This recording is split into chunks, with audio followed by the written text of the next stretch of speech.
बांग्लादेश में शेख हसीना को देश छोड़कर क्यों भागना पड़ा? इसकी 3 बड़ी वजह हैं। पहली वजह तो ये है कि बांग्लादेश में जुलाई से ही जबरदस्त स्टूडेंट प्रोटेस्ट चल रहे थे। वहां स्टूडेंट्स की मांग थी कि बांग्लादेश में 1972 का आरक्षण सिस्टम जो है वो बदला जाए। विकलांगों के अलावा देश में किसी को आरक्षण जो है वो न दिया जाए।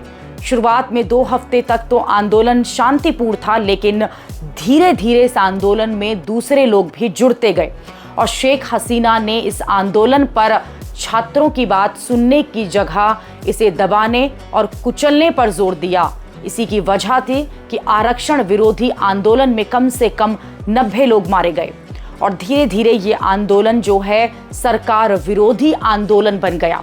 प्रदर्शनकारी छात्रों ने भी ये ठान लिया कि अब शेख हसीना को वो हटाकर ही दम लेंगे।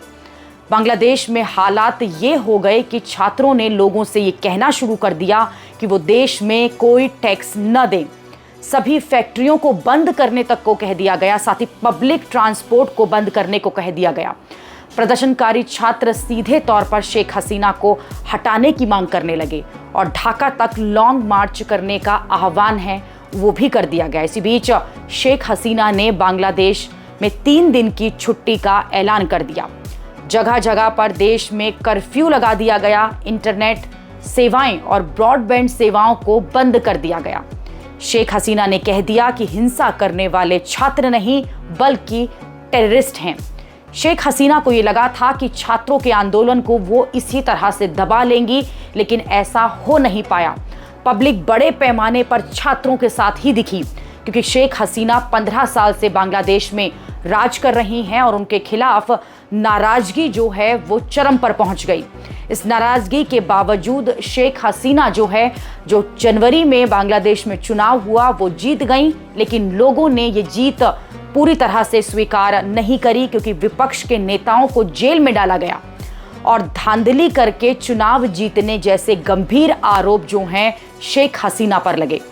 शेख हसीना पर आरोप लगते रहे हैं कि वो तानाशाह तरीके से बांग्लादेश को चला रही थी और अपनी ही मनमानी कर रही थी। इसी का नतीजा ये हुआ कि आज 15 साल बाद शेख हसीना को छात्र आंदोलन ने तख्ता पलट कर दिया।